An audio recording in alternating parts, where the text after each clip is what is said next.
Dear colleagues from around the world, I'm very pleased to give this short lecture on complications from complexity, how to bail out when things don't go well. Uh, in fact, when I got this invitation by Prof. Ko quite a few months ago, I said, well, okay, no problem. But when I started to realize the subject, I thought this is not going to be so easy. Now, what I propose in the next 8 minutes is to provide you with a little bit of a personal perspective on the subject. And unusual for me, I think I've never done that. I'm going to show you just slides, just text, and I'm just going to talk around it without any images and any videos in any cases.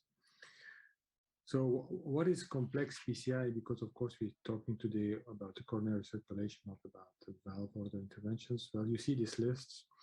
Nothing is unfamiliar to you from CTOs to STEMI, last remaining vessels, and all of that more.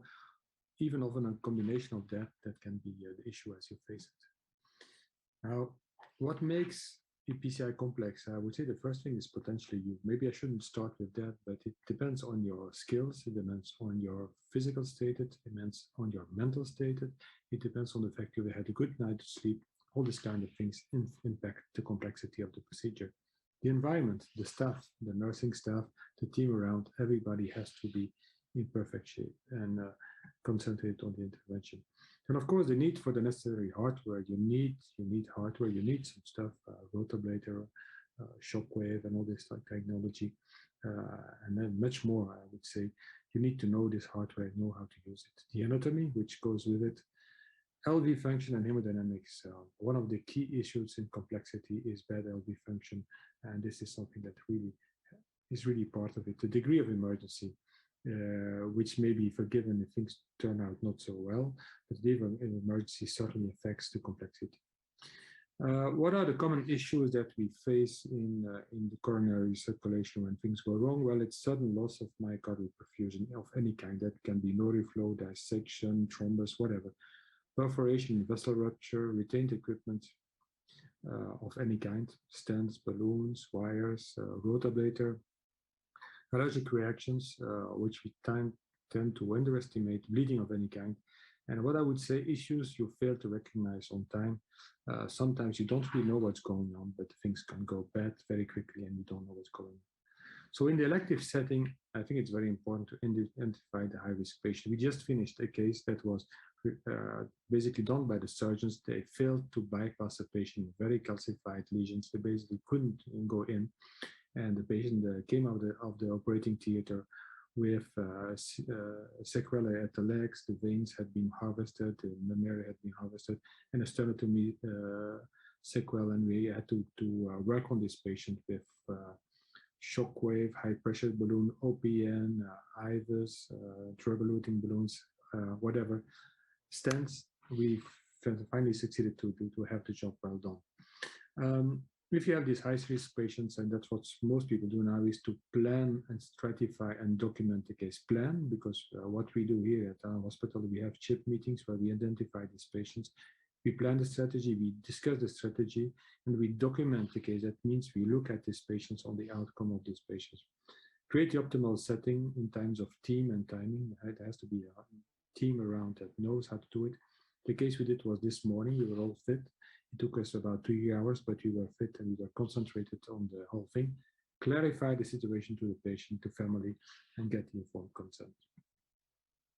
Now, for the active chip, I would say that you need the right equipment. IV lines, that is IV line development patch, and temporary pacemaker, for example, you may consider by doing rotablator in the right, although this may be debated. 2 operators, experienced nursing staff has to be there. Consistent ventricular assistance if appropriate. This is a subject that has been discussed very often. Impella is probably the best tool you may have for the left ventricle. It's not everywhere available. We have Impella, but now because of the pandemic, we have been restricted in Impella use.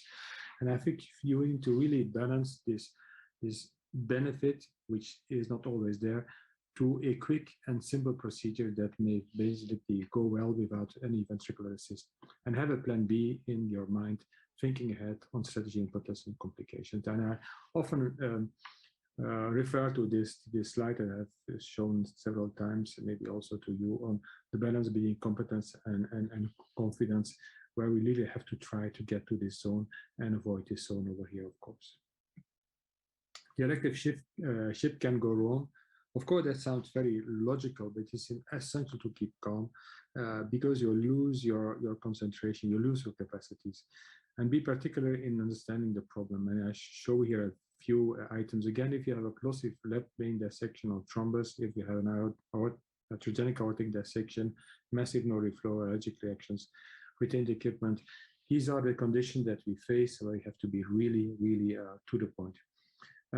Often it's impossible to handle this thing alone, so you need a resuscitation button. That means that you have the availability, call in the emergency team to help you out, anesthesiologist. And there may be often an issue because when the reanimation team comes in, it may be a challenge to communicate. They don't understand what's going on. You are concentrated on the job. We try to help the patient. That can be sometimes an issue.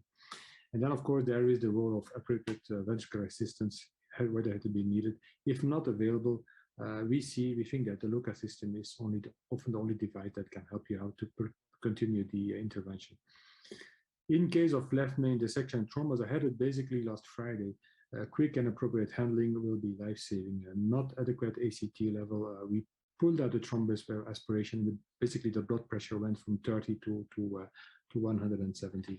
So quick and appropriate handling can be life-saving. Atherogenic aortic dissection, I think that on the right side now, what we often do is stent with a covered stent on the left side. Left main stent can often heal, or at least limit the inflow of blood into the dissection. No reflow is a very frustrating thing. Avoid stenting because people don't always understand what's going on. But if you have no reflow, it's not an epicardial problem, it's a microcirculation problem. It's a frustrating complication because often you have the impression that you do something, but it doesn't really help. In terms of retained equipment, I would say all this you can find in the textbooks, and I think this is not within the limit of my 8-minute talk. When the elective shift goes wrong, well, the chances for the patients are that this is a daytime intervention, and you have people on the ground. Bad luck for the patient. It depends on the operating team, their capacity, and the hospital environment. The acute setting is a little bit different, unplanned, unprepared, potentially understaffed at night. Information may be missing, and the quick and the right diagnosis will be key. Is it really a coronary problem? And don't forget mechanical STEMI complication that may be missed in the acute setting. Here, the threshold for mechanical support is more straightforward, I would say. So if the acute setting can be wrong, you can call for help, but if you're alone at night, as happens here in our hospital, it may be a cry in the desert because by the time the people get into the hospital, the things may be over. And then you will need a pilot like this incredible thing where a kind of hero may help and save the situation. And fatal outcome may be part of the scenario, but it's often forgiven because it's in the acute setting. So what did I learn? This is very basically to end this short lecture. Don't get yourself and don't get the team into complexity if possible. And I think this is very important. Try to keep things simple. It's really, really important. Do it for the patient. It's the first principle. The large majority of complications today can be anticipated and solved. I'm really convinced of that, but you need the skills and the knowledge. And I think, I would say, ending by this, but stay modest. If you have not encountered a given complication, you're still in the learning phase. Thank you very much.